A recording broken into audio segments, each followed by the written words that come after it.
Hello everybody and welcome to the video. आज हम लेने वाले हैं 11th स्टैंडर्ड का SP secretarial practice chapter 6 directors and key managerial personnel of a company का। अब मैं ये थर्ड पार्ट ले रही हूँ। इसके पहले मैंने 2 पार्ट्स करके शुरुआत का काफ़ी सारा लेसन कवर कर लिया है। अब हम आगे का लेंगे। काफ़ी लंबा लेसन है, इसीलिए मुझे पार्ट्स में डिवाइड करना पड़ा। अगर आपको चाहिए तो आप मेरे चैनल पे जाके वो पहले के वीडियोज़ और पहले के लेसन सब चेक कर सकते हैं। अगर आप नए हैं तो प्लीज़ सब्सक्राइब कर दीजिए चैनल को, ताकि आने वाले वीडियोस के अपकमिंग नोटिफिकेशंस आपको मिलते रहे। तो चलिए फटाफट शुरू करते हैं। Key managerial personnel KMP of the company क्या है? The board of directors of company is assisted by several persons to assure efficient and effective management and administration of the company. They need to work under the superintendence and control of the board. इसका मतलब ये होता है कि the board of directors of a company, अभी हमने अब तक डायरेक्टर्स के बारे में बहुत कुछ पढ़ लिया। ओके, उनके राइट्स के बारे में, उनकी क्या लिमिटेशंस है क्या नहीं, वो सब कुछ पढ़ लिया। लेकिन इसका मतलब ये नहीं होता है कि वो फ्री है अपनी मनमानी करने के लिए। बोर्ड ऑफ डायरेक्टर्स में बहुत सारे लोग ऐसे भी होते हैं, मीन्स उसमें सेवरल लोग मिलकर ये board of directors of company की एक ग्रुप बनाया जाता है, जिसके अंदर वो जो भी वो काम करते हैं उनको उसका ब्यौरा दूसरे लोगों के सामने रखना पड़ता है, और दूसरे लोग उनको सुपरिटेंड करते हैं, मतलब उनके ऊपर कंट्रोल भी रखते हैं बोर्ड ऑफ डायरेक्टर्स, और ताकि दूसरे जो बोर्ड ऑफ डायरेक्टर्स है वो उनके ऑर्डर्स फॉलो भी करें और सब मिलजुल कर ये काम चले। मतलब ऐसा नहीं है कि बोर्ड ऑफ डायरेक्टर है तो उसकी मनमानी चलेगी, ऐसा नहीं है। उसको दूसरे लोगों को जवाब देना भी है और दूसरे लोग उसको ऑर्डर देंगे वैसे फॉलो भी करना है। नहीं किया तो उसको भारी पड़ सकता है। Okay, they need to work under the superintendence and control of the board. Then under section 251 KMP means the following. अभी KMP मतलब क्या है? की मैनेजरल पर्सनल, KMP। ओके, ये याद रखना। हो सकता है कि शॉर्ट में आपको एग्जाम में पूछे लेकिन आपको KMP का मतलब ही ना पता हो, तो की मैनेजरल पर्सनल बोलते हैं इसको। The CEO of the managing director of the manager. KMP में कौन कौन होते हैं? CEO और द मैनेजिंग डायरेक्टर और द मैनेजर होगा। Then the company secretary, the whole time director होगा, द चीफ फाइनेंशियल ऑफिसर होगा, any other officer as may be prescribed. अब ये जो भी जो लोग हैं इनका डिटेल में मैंने मेरे पिछले वीडियो में एक्सप्लेन कर दिया है कि ये लोग कौन होते हैं, उनका पोजीशन क्या होता है और किन्हें कहा जाता है ये सब लोग। ओके, ये मतलब ये मेरे पिछले वीडियोस में काफ़ी डिटेल में एक्सप्लेन किया गया है कि किन लोगों को ये पोजीशन दी जाती है और वो रोल क्या प्ले करते हैं। Then any other officer as may be prescribed. Then under section 203 of act, it is stated that every listed company and public company with a share capital of rupees 10 crores, okay, 10 crores or more should have following whole time KMP। मतलब जो भी company जिनका capital, मतलब capital share capital जो होता है, every listed company and public company. Okay, public listed company वो होती है जो शेयर्स इशू करती है। ओके, अपना कैपिटल बनाने के लिए पब्लिक को शेयर इशू करती है। लोग आके कैपिटल, उनका जो शेयर होता है वो शेयर खरीदते हैं, इस तरह से वो अपना कैपिटल जमाते हैं। तो listed company and public company मतलब गवर्नमेंट कंपनी भी बोल सकते हैं उसको। तो ये जो 2 टाइप की कंपनीज होती है, उनका जो कैपिटल होता है वो शेयर्स के हिसाब से जमाया जाता है, और जो भी 10 करोड़ तक अपना कैपिटल जमा लेता है तो or more should have the following, मतलब इनके पास ही होल टाइम KMP होना ज़रूरी है। तो क्या है वो लोग? The managing director, the chief executive officer, the manager and in their absence a whole time director. Okay, ये होना चाहिए, या फिर कंपनी सेक्रेटरी तो होना ही चाहिए, मतलब ऊपर के तो होना है चाहिए। देन सेकेंड कंपनी सेक्रेटरी चाहिए फुल टाइम, और अगला क्या चाहिए? Chief finance officer. ये 3 लोग कंपलसरी फुल टाइम होने ही चाहिए वर्क करने के लिए। Also none of the whole time KMP can hold office in more than 1 company except if its subsidiary of the company at the same time without the permission of the board. अभी पहले हमने देखा था कि जो board of directors रहते हैं वो एक से ज़्यादा कंपनी के भी डायरेक्टर मेंबर बन सकते हैं, लेकिन यहाँ पर KMP पर कुछ लिमिटेशंस लगाई गई है। कैसी limitations? None of the whole KMP can hold, मतलब ये जो फुल टाइम के जो लोग बताए गए हैं ना KMP के, ये जो 1, 2 एंड 3, तो ये जो लोग हैं ये एक कंपनी से ज़्यादा दूसरी, मतलब एक कंपनी के अंदर ही वर्क कर सकते हैं, मोर देन वन कंपनी वो दूसरी जगह वर्क नहीं कर सकते। करेंगे भी तो कहाँ करेंगे, except if it subsidiary of the company. Subsidiary का मतलब क्या होता है, ये आपको FY SY TY में रहेगा। ओके, सब्सिडरी का मतलब होता है कि एक होता है होल्डिंग कंपनी, एक होता है सब्सिडरी कंपनी। अभी मैं एक बहुत बड़े पैमाने पे एक कंपनी हूँ और मैंने एक छोटी सी या कोई और कंपनी को मैंने खरीद लिया, हालांकि वो भी एक एस्टैब्लिश्ड कंपनी थी। ओके, लेकिन मैंने उसके शेयर्स मतलब मैक्सिमम मोर देन 50% अगर मैं शेयर खरीदती हूँ तो भी मैं उसकी ओनर बन जाती हूँ, या फिर उसके ओनर से मैंने कॉन्ट्रैक्ट करके उसको पूरी तरह से खरीद लिया, मतलब वो मेरे अंडर आ गई, मेरा ग्रुप में आ गई वो। ओके, तो उसको मैं चाहूँ तो वही नाम के साथ कंटिन्यू करूंगी, या फिर मैं उसका नाम बदल दूंगी, या उसके नाम के साथ में मेरा नाम जोड़ दूंगी मैं। ओके, तो लेकिन उसका जो होल्डिंग कंपनी है वो मैं हूँ। होल्डिंग मतलब मेन कंपनी जो होती है, जो खरीदती है दूसरे कंपनी को, उसको बोलते हैं होल्डिंग कंपनी। आपको FY SY में रहेगा। तो होल्डिंग कंपनी जो है उसके अंडर आएगा जो दूसरी कंपनी खरीदा है, मतलब मैंने दूसरी कंपनी खरीदा है, तो जो दूसरी कंपनी हो गई ना, ये हो गई subsidiary company.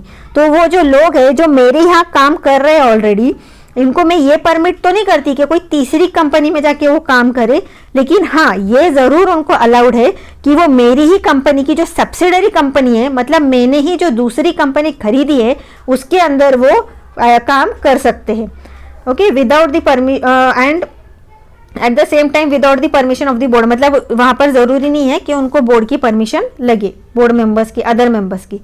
Illustration depicting different की मैनेजरल पर्सोनल। अभी ये क्या है देखते हैं। की मैनेजरल पर्सोनल KMP के अंदर आता है, यही उन्होंने बस उसको डायग्राम बता दिया है। चीफ एग्जीक्यूटिव ऑफिसर CEO होगा उसमें, देन मैनेजिंग डायरेक्टर होगा जिसको MD बोलेंगे, then whole time director WTD, मतलब पूरा टाइम वो अपना देगा, 5 बजे आएगा 9 बजे जाएगा, इस तरह का। Then chief financial officer CFO, finance का ये देखेगा। देन मैनेजर होगा जो दूसरे डिपार्टमेंट्स के तरफ हर जगह ध्यान रखेगा। कंपनी सेक्रेटरी CS भी बोलते हैं उसको, or any other officer as may be specified. आगे देखते हैं। The managing director under section 254।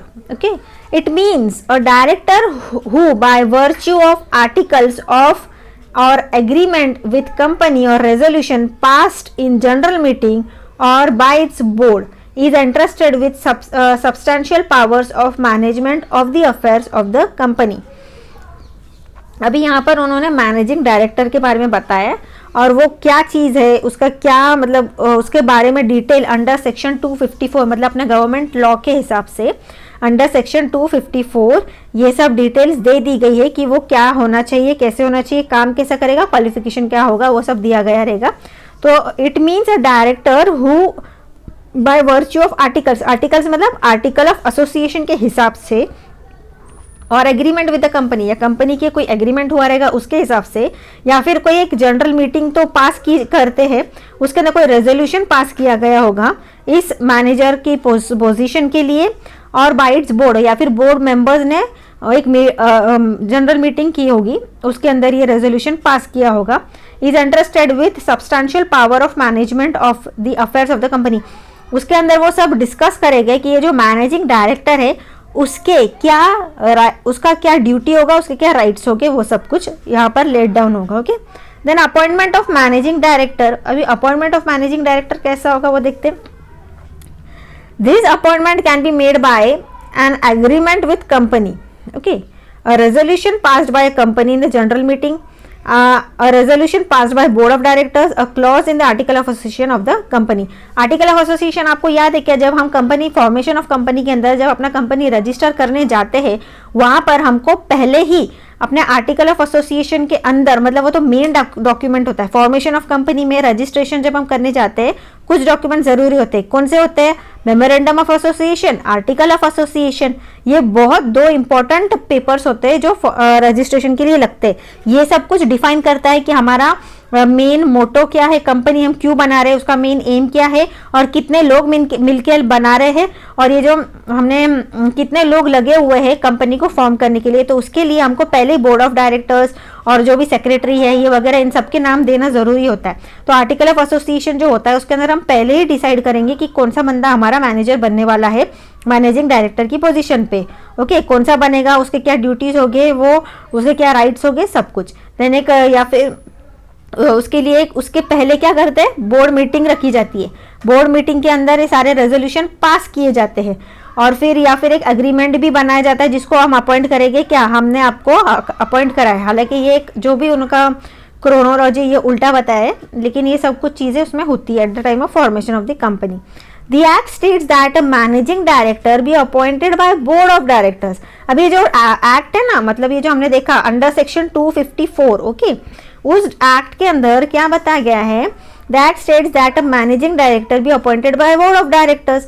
मतलब बोर्ड ऑफ डायरेक्टर्स जो है वो मीटिंग करेंगे और उसके अंदर रेजोल्यूशन पास करेंगे कि कैसे हम उस नए बंदे को अपॉइंट करेंगे, उसके ड्यूटीज एंड वो सब कुछ क्या होगा उसके, okay, rights and duties. Terms and condition of the appointment and remuneration should be approved by board of directors in the meeting. अभी वही उसका जो मैंने बताया राइट्स ड्यूटीज होगा, और उसको पैसे कितने देंगे, रेम्यूनरेशन का मतलब क्या होता है, सैलरी, उसको बोलते हैं रेम्यूनरेशन। उसका सैलरी क्या होगा ये भी डिसाइड करेंगे हम बोर्ड ऑफ डायरेक्टर्स की मीटिंग में। This appointment is subject to approval by resolution at the next general meeting. अभी ये जो इसके लिए वही मैंने आपको बताया, वही घुमा फिरा के वही पॉइंट बता रहे हैं वो, कि जनरल मीटिंग के अंदर ये डिसाइड करेंगे कि ये सब कुछ डिसाइड किया जाएगा कि उस पोजीशन पे किसे रखना है, कैसे रखना है, उसकी ड्यूटीज़ क्या होगी, वो काम क्या करेगा, उसके राइट्स क्या होंगे, और उसकी सैलरी कितनी होगी, ओके। और उसके लिए एक मीटिंग फिक्स करेंगे और वहाँ पर सब कुछ डिसाइड करेंगे और एक रेजोल्यूशन पास कर देंगे। इतना ही बताया गया। देन टर्म ऑफ अपॉइंटमेंट, अभी वो कितने ड्यूरेशन के लिए हमारे यहाँ जॉब करेगा।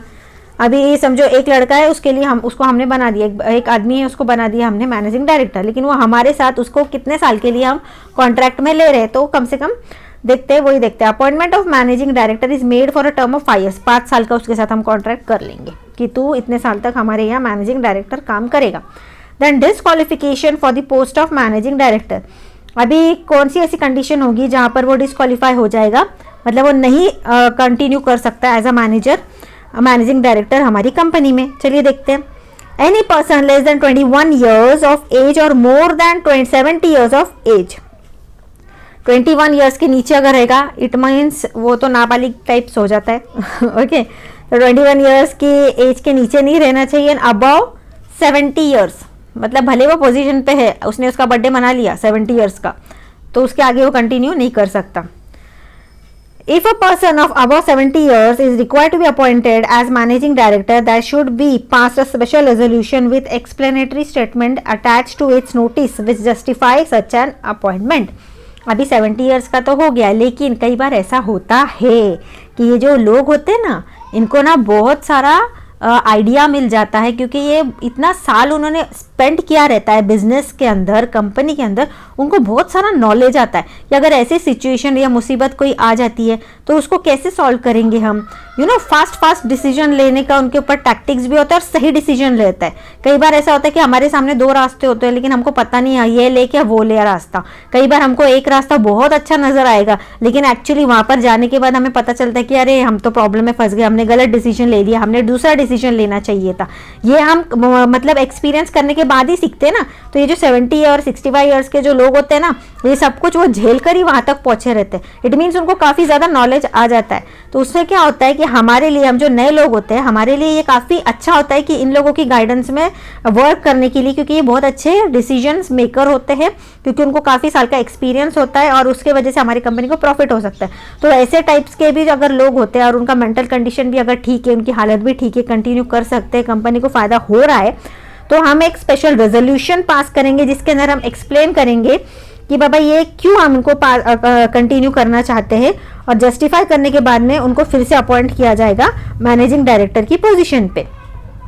Any person who is an undischarged insolvent person और at any time been adjusted as an insolvent. Any person who is an undischarged insolvent person, मतलब वो बैंकरप्ट नहीं हुआ है और any time be adjusted as an insolvent, या फिर कभी भी उसको बता सकते हैं कि ये कभी भी इंसॉल्वेंट हो जाएगा, मतलब उसके डेप्थ ज़्यादा है, उसके ऊपर कर्ज ज़्यादा है, एसेट्स कम है। Any person who has suspended payment to his creditors at any time or made compromise with them, या फिर अपने उसके जो क्रेडिटर्स है, कंपनी के जो क्रेडिटर्स है, okay, any person who has suspended payment, मतलब उसके उधारी उसने टाइम पर नहीं पे किया है, उसके क्रेडिटर्स को उसने सही टाइम पे नहीं किया है, मतलब वो बैड डेप्ट हो गया, और उसने या फिर झूठा प्रॉमिस किया है किसी के साथ में, मतलब in relation to finance in relation to the company work, और वो सामने वाले को धोखा टाइप्स हो गया है हमारे कंपनी का, अगर वहाँ पर गुडविल को हार्म भी पहुँच सकता है ऐसे लोगों को अपॉइंट करने की वजह से, तो ऐसे टाइम में भी हम उसको सस्पेंड कर सकते हैं। Any person who has been convicted by a court of law of an offence with a statement of more than 6 months period, या फिर कोर्ट ने या फिर उसके ऊपर किसी ने केस डाल दिया है और किसी फ्रॉड के वजह से, और कोर्ट ने बताया गया है कि ये गिल्टी है, ये सही पर्सन नहीं है, और इसे 6 महीने के लिए कम से कम अगर जेल हो जाती है तो भी इसे अपनी पोजीशन खोनी पड़ सकती है। Then powers and duties of the managing director, वो देख लेते हैं। The managing director is appointed to manage the affairs of the company. Okay, day to day working जो भी होता है या उसके अंडर जितने भी दूसरे मैनेजर वर्क करते हैं वो स्मूथली कंपनी वर्क कर सके, इसीलिए उसको अपॉइंट किया जाता है ताकि जो अफेयर्स है कंपनी के डे टू डे वर्किंग है वो अच्छा से चले। Then powers and duties of the post of managing director are defined by, अब ये इसके जो भी पावर्स एंड ड्यूटीज है वो कहाँ पर मेंशन किए गए हैं, agreement made with company on the basis of which this appointment is made, उसके साथ जब कुछ एग्रीमेंट करेंगे तो उसको भी एक कॉपी दिया जाएगा जहाँ पर स्टेट किया गया रहेगा कि उसके पावर्स एंड ड्यूटीज क्या है एज अ मैनेजिंग डायरेक्टर, या फिर वो जो memorandum and article of association of the company है वहां पर भी स्टेट किया जाएगा, और एक रेजोल्यूशन पास किया जाएगा, बोर्ड मीटिंग ली जाएगी, वहां पर एक रेजोल्यूशन पास किया जाएगा और वहां पर भी उसके पावर्स एंड ड्यूटीज मेंशन किए जाएंगे। Okay, then managing directors is interested with substantial power of management, उसके पास बहुत सारी मैनेजमेंट से रिलेटेड पावर होती है। The power of managing director में relate to particular division of the business, या फिर ऐसा भी हो सकता है उसको कोई एक डिपार्टमेंट दे दिया है और उसको वही अच्छी तरह से संभालने के लिए बोला है, और सारे मतलब ज़रूरी नहीं है कि उसने पूरा ही फर्म संभालना चाहिए, उसको कोई एक स्पेशल टाइप का डिवीजन या डिपार्टमेंट भी दे सकते हैं। देयर में be more than one managing director in business, और ज़रूरी नहीं कि वह एक ही मैनेजिंग डायरेक्टर हो, बहुत सारे मैनेजिंग डायरेक्टर हो सकते हैं अगर बड़ी कंपनी है और उनको अलग अलग जो डिपार्टमेंट्स होते हैं वो हैंडल करने के लिए दे सकते हैं। The managing director is required to function and exercise his powers subject to superintendent's control and directions of the board of directors। उसका जो फंक्शन है, उसका जो ड्यूटीज है, उसने जो काम करना चाहिए, किस तरह से एक्सरसाइज करना चाहिए, मतलब वर्कआउट करना चाहिए, एक्सरसाइज पावर्स मतलब उसके जो ताकत उसको पावर दे दी गई है तो वो उसको प्रॉपरली मतलब उसके दायरे में रहकर ही उसने बराबर उसका काम सही तरह से करवा के लेना चाहिए उसके एम्प्लॉइज से, and subject to superintendents control, और डायरेक्ट जो भी बोर्ड ऑफ डायरेक्टर्स में जो भी गाइडलाइंस दिया गया है, पास आउट किया गया है, उस हिसाब से ही उसको चलना होगा, उसने उसके पावर्स का गलत यूज भी नहीं करना चाहिए। Managing director must be a director of the company, managing director जो है वो एक डायरेक्टर भी होना रहता है कंपनी का। In context of above, he has to fulfill his duties, responsibilities and liabilities, so also of an ordinary director of the company। मतलब उसको एक पोजीशन, भले उसको एक पोजीशन तो दे दिया है, मतलब बोर्ड मेंबर्स का वो मतलब बोर्ड मेंबर्स के बीच का वो एक पार्ट ज़रूर है, लेकिन उसकी ड्यूटी सिर्फ वही तक सीमित नहीं रहती है कि उसको बस एक टॉप लेवल मैनेजमेंट ही संभालना है। अगर टाइम आता है या फिर कंपनी को अगर वक्त है कि मतलब उसका ज़रूरी नहीं कि टॉप लेवल मैनेजमेंट ही संभाले, उसके अंदर दूसरे मैनेजर्स ही वर्कआउट करे, उसका काम है कि जो लो लेवल पर भी जो उसके duties and responsibilities and liabilities है उसको भी सही तरह से परफॉर्म करे। Also of an ordinary director, मतलब एक सादा डायरेक्टर जो होता है, भले उसके नीचे के लेवल का एब्सेंट हो या नहीं है उसके नीचे कोई डायरेक्टर, उसका काम है पूरी तरह से मैनेज करना। Then the whole time director of the company, अब ये जो the whole time director of the company है क्या है देख लेते हैं। This post includes a director who is a whole time employment of the company. Whole time मतलब वो पूरा फुल टाइम डायरेक्टर काम करेगा वो। Whole time director devotes his whole full time to work in the company. Full time work मतलब ऐसा नहीं कि रात दिन वो कंपनी में ही बैठा रहेगा। ड्यूरेशन होता है 5 से लेके 9 बजे तक या 5 से लेके 6 बजे तक, 9 घंटे की ड्यूटी होती है आईटी डिपार्टमेंट में। गवर्नमेंट डिपार्टमेंट में 5 घंटे का ड्यूटी होता है। इट मीन्स वो जो भी ड्यूरेशन कंपनी का जो वर्किंग ड्यूरेशन होता है वो पूरा कवर करे, ऐसा एक्सपेक्ट किया जाता है। He can be called an employee director of the company. से दूसरा नाम क्या दिया गया है? Employee director. Whole time director को एम्प्लॉय डायरेक्टर भी कहते हैं। फिल इन द ब्लैंक्स में आएगा। WTD does not exercise substantial power of management like the managing director। अब जो मैनेजिंग डायरेक्टर होता है ना उसकी पावर्स ज़्यादा होती है एज कम्पेयर टू WTD, मतलब होल टाइम डायरेक्टर की पावर्स थोड़ी कम होती है। The whole time director performs important administration function. इसका जो वर्क करने का जो मेन काम, इसका मेन ज़्यादातर काम कहाँ पर होता है? Administrative function. मतलब एडमिनिस्ट्रेशन का मतलब क्या होता है? ऑफिस से रिलेटेड जो वर्क होता है या डॉक्यूमेंटेशन से रिलेटेड जो वर्क होता है वो इस बंदे का काम होता है ज़्यादातर। ओके, जैसे कि अगर आप किसी कॉलेज में जाते हो जहाँ वहाँ पर होता है एडमिनिस्ट्रेशन डिपार्टमेंट। एडमिनिस्ट्रेशन मतलब क्या? ऑफिस में क्या होता है? डॉक्यूमेंटेशन का वर्क होगा वहाँ पर ज़्यादातर, तो वो डिपार्टमेंट ये संभालता है। अभी अगला है the manager under section 253। The manager means any individual appointed subject to superintendence control and direction of the board.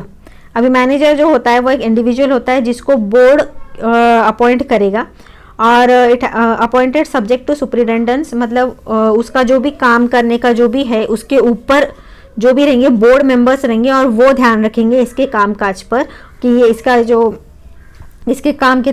इसका काम करवा के कैसे लेना है, क्या काम करवा के लेना है और इसने कैसा काम किया है, इसके ऊपर नज़र कौन रखेगा? बोर्ड रखेगा। द मैनेजर लुक्स आफ्टर और is expected to manage whole और substantial whole affair of the company. अभी इस मैनेजर का काम क्या है? इसे क्या एक्सपेक्ट किया जाता है कि जो भी कंपनी का जो भी वर्क है, लाइक मैनेजरल वर्क है या फिर whole affair of the company है, वो ज़्यादातर इससे करवा के ले। It includes a director or any other person who occupies the position of a manager।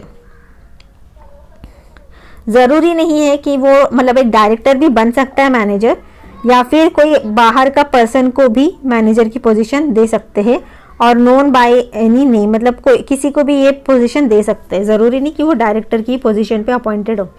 The manager need not be the director of the company. वही मैंने कहा, company can not have more than one manager. अभी जो manager की जो post है ना, जैसे हमने पहले मैनेजिंग डायरेक्टर बोला था, तो ये जो मैनेजर की पोजीशन है वो एक ही होगी। The act allows either managing director और मैनेजर, मतलब या तो मैनेजिंग डायरेक्टर होगा या मैनेजर होगा। Some clarification about simultaneous appointment of different categories of managerial personnel. अभी बहुत सारे टाइप्स के मैनेजरल की जो पोजीशन होती है, तो अंडर सेक्शन 196 ये सभी को उन्होंने बताया गया है। चलिए देखते हैं। It is prohibited to appoint both managing director and manager simultaneously, मतलब एक कंपनी में एक ही वक्त पर मैनेजिंग डायरेक्टर भी और उसके साथ में एक मैनेजर भी नहीं हो सकते। या तो मैनेजिंग डायरेक्टर रखो या ओनली मैनेजर रखो। सेकंड क्या है? There is no prohibition on having whole time director and managing simultaneously, मतलब एक होल टाइम WTD मतलब होल टाइम डायरेक्टर हो सकता है और एक मैनेजर भी हो सकता है, लेकिन मैनेजर एंड मैनेजिंग डायरेक्टर नहीं हो सकते। Okay, there is no prohibition on having managing director and whole time director simultaneously. उसी तरह से एक मैनेजिंग डायरेक्टर भी हो सकता है और होल टाइम डायरेक्टर भी हो सकता है। There is no prohibition on having more than one managing director in a company. वही मैंने कहा, मैनेजिंग डायरेक्टर बहुत सारे आप रख सकते हो, मतलब मोर देन वन रख सकते हो, लेकिन मैनेजर नाम का एक ही होगा, मैनेजर की पोजीशन पे एक ही होगा। मतलब प्रॉब्लम यही है कि आप सबको रख सकते हो, सिर्फ मैनेजिंग डायरेक्टर एंड मैनेजर एक टाइम पे नहीं रख सकते, बाकी सब कुछ अलाउड है। Okay, the Indian companies prefer managing director more than manager. This is because managing director holds dual authorities and is able to influence the board matter. अभी आगे देख लेते हैं कंपनी सेक्रेटरी। अभी कंपनी सेक्रेटरी क्या है? एक मिनट, ये page number, company we have studied company secretary either as an important type of secretary. Okay, we have studied company secretary earlier as an important type of secretary. Let's now study this officer of the company as KMP of the company. Okay अभी इसके पहले भी हमने जो शुरुआत की हमारे lesson थे उसके अंदर कंपनी सेक्रेटरी के बारे में बहुत कुछ पढ़ लिया है, लेकिन अभी वो कंपनी KMP के तौर पे हम लोग उसके बारे में जान लेते हैं। Under section 224 defines company secretary. It states that company secretary is appointed to perform functions of company secretary under the act. Person should be a member of the Institute of Company Secretary of India. ICSI में a company secretary is appointed to perform function of company secretary under the act. इसका मतलब ये कि हर company को एक secretary चाहिए। Okay एक company secretary appoint करना ज़रूरी है, और वो जो कंपनी सेक्रेटरी होगा उसके पास में ICS की तरफ की डिग्री मतलब CS की डिग्री होना ज़रूरी है। ICS मतलब वो डिग्रीज देता है का, ये मतलब जैसे आप दूसरे MBA वगैरह ये सब कोर्स करते हैं, CS का डिग्री होता है, पढ़ाई करना पड़ती है 2 साल का, तो वो पढ़ाई करके आपको एक सर्टिफिकेट मिलेगा कि इसने CS का कोर्स पूरा कर लिया है, और उसी मेंबर को आप कंपनी सेक्रेटरी का पोजीशन दे सकते हो। Following classes of companies must appoint a whole time company secretary. अभी किसको होल टाइम सेक्रेटरी अपॉइंट करना है? लिस्टेड कंपनीज होगा and all other companies with a paid up share capital of ₹5 crores और मोर। The whole time company secretary is appointed by a resolution of the board.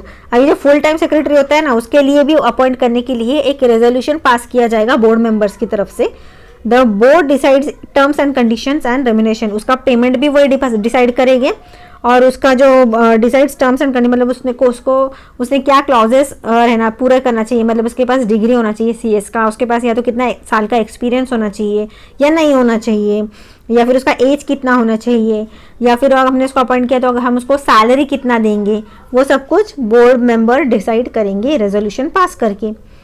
The whole time company secretary can not hold office in more than 1 company. मतलब एक बंदा एक ही जगह job करेगा, वो एक ही बंदा 4 कंपनियों में एक साथ कंपनी सेक्रेटरी का पोजीशन होल्ड नहीं कर सकता।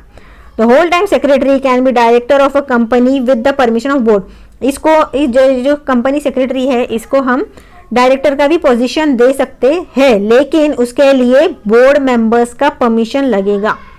The first secretary of the company is appointed by the promoters. ये मैंने पहले भी बताया है ना, जब हम देखो कंपनी फॉर्मेशन करते हैं और article of association memorandum of association ये जब सबमिट करने जाते हैं रजिस्ट्रार के पास में, तो वहाँ पर हमने किसको अपॉइंट किया एज अ कंपनी सेक्रेटरी, ये नाम देना पड़ता है। तो ये नाम देना पड़ता है, तो ऑब्वियसली शुरुआत के टाइम पे कौन लोग रहेंगे हमारे कंपनी में? प्रमोटर्स ही रहेंगे ना, क्योंकि वही लोग तो कंपनी बना रहे। तो कौन अपॉइंट करेगा? फर्स्ट सबसे पहला सबसे पहला सेक्रेटरी कौन अपॉइंट करेगा? प्रमोटर्स, है ना। तो the first secretary of the company is appointed by the promoters of the company. The first secretary is called the pro term secretary, PRO, pro TEM time secretary, pro tem secretary या pro term secretary बोल सकते हैं इसको। The pro term secretary appointed by promoters, okay. Pro tem promoters may or may not be appointed as regular secretary by the board। अभी भले promoters ने उसको appoint कर दिया हो, लेकिन आगे चल के ज़रूरी नहीं कि बोर्ड मेंबर्स भी इसी बंदे को as a secretary further appointed रखे, okay. The pro tem secretary helps in fulfilling different formalities during formation of the company. मतलब सिर्फ फॉर्मेलिटीज निभाने के लिए ही इसे रख सकते हैं, ज़रूरी नहीं कि आगे चल के भी कंपनी में ये एज अ सेक्रेटरी ही वर्क करे। Pro tem means temporary for the moment. Interim for now means tatpurta. The appointment of secretary must be recorded in the register of directors and key managerial personnel and their shareholdings. Then duties of company secretary देख लेते हैं। Secretary's duty can be categorized as secretary duties and general duties. Okay, 2 इस हिस्सों में इसको divide कर दिया गया। अभी secretary duties क्या है देख लेते हैं। statutory duties, I'm so sorry, statutory duties and general duties, okay। Statutory duties में as given to the secretary by the act, some of these are to organize and be present at all meeting of the company including the board meetings, okay।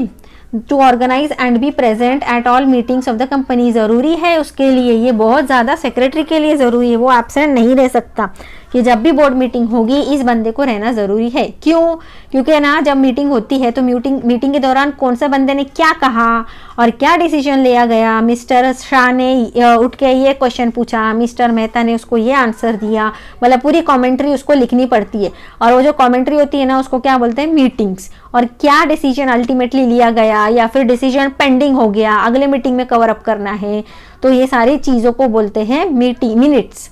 Okay, तो to make minutes of all meetings, conducting correspondence with the shareholders on matter like, अभी मतलब conducting correspondence with, अभी shareholders को भी उन्होंने उनको issue किया गया है, उसको ये इन्फॉर्मेशन देना पड़ेगा या फिर पब्लिक नोटिस देनी है, को लोकल न्यूज़पेपर में अगर एडवर्टीजमेंट देना है तो वो सब कुछ सेक्रेटरी का काम है। देन इशू किया गया है शेयर, फिर ट्रांसफ़र करना है कोई शेयर को, या अपॉइंट करना है, अलॉट करना है, ओके, ये कॉल लेटर देना है, ये सारा का सारा कौन देखेगा? Secretary. Issuing notices and circular to members of the company and others as guided by the board. Okay, notice देना है मेंबर्स को, कुछ सर्कुलर देना है तो वो भी सेक्रेटरी देगा बोर्ड मेंबर से बात करके। Then maintain and update different registers and books of the company like register of members and debenture holders. हर एक चीज का इसे रिकॉर्ड रखने की इसके ऊपर जिम्मेदारी होती है सेक्रेटरी के ऊपर। मतलब जितने भी मेंबर्स है, शेयर होल्डर्स है, डिबेंचर होल्डर्स है, उन सभी के बारे में रिकॉर्ड रखना, रजिस्टर मेंटेन रखना, ये सभी सेक्रेटरी का ड्यूटी है। Then filing all necessary returns with the register of companies, मतलब रिटर्न्स का मतलब क्या होता है? इनकम टैक्स, टाइम पर इनकम टैक्स भरना, उसका रिटर्न्स भरना, ये सब सेक्रेटरी का ड्यूटी है। Minutes means the recorded proceedings of the meeting return after it's conclusion. After नहीं लिखते एक्चुअली, वो ड्यूरिंग द होता है, जब वो मीटिंग चलती रहती है ना उसी वक्त उसका काम होता है लिखने का। Then general duties, this depends on size and nature of business and the terms of arrangement made between secretary and the company. This depends on size and nature of business and terms of arrangement made between secretary and the company. Some of these are, मतलब कितना बड़ा business है उस हिसाब से उसको जो general duties है वो डिफाइन किए गए रहेंगे। To provide guidance to the board and director of the company with respect to their duties, responsibilities and powers, अगर उन्हें कोई गाइडेंस की, कुछ सलाह की ज़रूरत है तो कंपनी सेक्रेटरी वहाँ पर दे सकता है। Then to represent before different regulators and authorities with discharge of different duties under the act. To represent before different regulators and authorities, मतलब किसी को अपॉइंट किया गया है तो उनके क्या ड्यूटीज़ होंगे और क्या नहीं, वो सब कुछ उसे मेंशन करना होगा उन लोगों के पास। अभी नेक्स्ट है to assist the board in the conduct of the affairs of the company, मतलब बोर्ड के जो मेंबर्स हो गए और कंपनी से रिलेटेड अगर बोर्ड कुछ भी काम कर रहे हैं तो उन्हें असिस्ट करना, उनकी हेल्प करना, उनके लिए पेपर्स वगैरह सब कुछ अरेंज करने का जिम्मेदारी ये सेक्रेटरी पे होगा। Then to assist and advise the board in ensuring good corporate governance, मतलब कोई भी उनका काम अच्छे से चले इसलिए भी उनको अच्छा एडवाइस देना, ये भी एक सेक्रेटरी का काम होता है। Then to perform all the duties that may be assigned by the board from time to time, board होगा जो टाइम टू टाइम उनको कुछ ऑर्डर्स देगा, सेक्रेटरी को ड्यूटीज देगा पूरा करने के लिए, तो ये सब सेक्रेटरी को पूरा करना जरूरी है। आई होप आपको ये वीडियो अच्छी तरह समझ में आया होगा और इसके आने वाला जो पार्ट है मैं आपको नेक्स्ट वीडियो में कवर कर दूंगी, कोशिश करूंगी रोज एक वीडियो डालूं। तो प्लीज चैनल को सब्सक्राइब कर दो ताकि आने वाले मेरे वीडियोस की नोटिफिकेशन आपको मिलती रहे। अपने फ्रेंड्स के साथ में जरूर शेयर करिएगा और वीडियो को प्लीज पूरा देखिएगा ताकि कोई भी इंपॉर्टेंट चीज आपकी मिस ना हो। Thank you, bye bye, have a good day.